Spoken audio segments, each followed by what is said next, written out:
Next question है, समान मजदूरी अधिनियम क्या है? इस अधिनियम के अंतर्गत समान काम करने के लिए समान मजदूरी दी जाएगी। तो ये ज़्यादा मेन नहीं है क्वेश्चन, लेकिन पता होना चाहिए बस। महिलाओं के साथ होने वाले भेदभाव कौन कौन से हैं?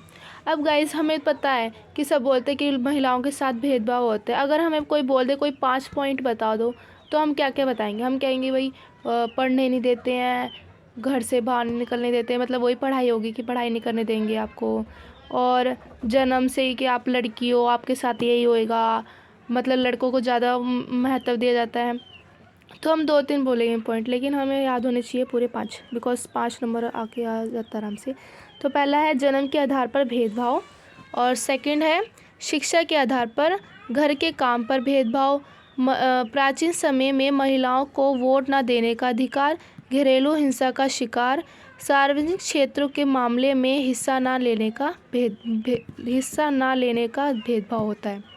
मतलब ज़्यादातर पुरुषों को ही महत्व दिया जाता है कि पुरुष ही करेंगे, उन पे ज़्यादा काबिलियत है, महिलाएं कुछ नहीं कर सकती। पता नहीं क्या सोचते रहते लोग।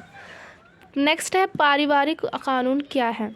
विवाह, तलाक, गोद लेना और उत्तराधिकारी जैसे परिवार से जुड़े मामलों से संबंधित कानून हमारे देश में सभी धर्मों के लिए अलग अलग पारिवारिक कानून बनाए हैं। मतलब पारिवारिक कानून का बताना इसमें वो क्या चीज़ है।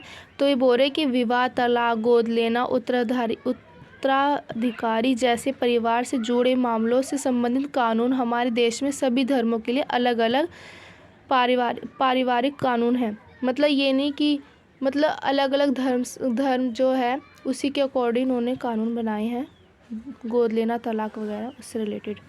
उसे धर्मनिरपेक्षता राज्य से आप क्या समझते हैं? धर्मनिरपेक्षता राज्य वह राज्य है जिसमें नागरिकों को कोई भी धर्म अपनाने की स्वतंत्रता तथा किसी भी धर्म को कोई विशेष दर्जा नहीं दिया जाता। इसे धर्मनिरपेक्षता राज्य कहते हैं। तो इसका मतलब क्या हुआ?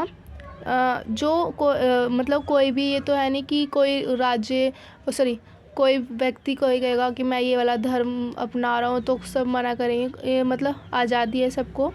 मतलब अगर वो अपनी इच्छा से अगर धर्म बदलना चाहता है तो बदल सकता है, उसकी स्वतंत्रता है उसे। और दूसरा, राज्य किसी भी धर्म को विशेष दर्जा नहीं देता और ना ही उसे विशेष मान्यता करवाता है कि यही विशेष है, इस कोई सबसे मेन मानो आप। वो लोगों की समझदारी है। तो हम इंडिया ऐसा नहीं है, इसमें ये बताया गया है कि ये धर्म बदल सकते हैं लोग। और दूसरा, किसी भी कोई भी राज्य किसी धर्म को ज़्यादा महत्व नहीं देता कि यही धर्म के लोग अच्छे होते हैं या बुरे होते हैं। ठीक है। किसने कहा था धर्म को राजनीति से भी कभी भी अलग नहीं किया जा सकता? महात्मा जी कहते थे कि धर्म को कभी भी राजनीतिक से अलग नहीं किया जा सकता। ये गाइस फर्स्ट क्या बोलते हैं, ये 1 नंबर का ही क्वेश्चन आ जाता है। जैसे कोई वाक्य लिखा आता है तो बता देते कि किसका नाम आएगा या किसने लिखा था, या ऑप्शन में कि धर्म को राजनीति से भी अलग नहीं किया जा सकता, ये धर्म राजनीतिक का ही हिस्सा है, इससे रिलेटेड आ जाता है। तो ये हो जाएगा गांधी जी, उन्होंने ही कहा था। फिर है सांप्रदायिक राजनीति का अधिकार क्या है, आधार क्या है? तो गाइस हम क्वेश्चन करेंगे नेक्स्ट पार्ट में।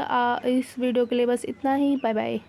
और गाइस और नेक्स्ट पार्ट के लिए आप करना सेकंड पार्ट कमेंट में लिखना और बताना कोई मुझसे गलती होगी हो बोलने में। मुझे लग रहा है कुछ वर्ड मेरा मिसिंग हो गए बोलने में, खट खट सी हो रही थी।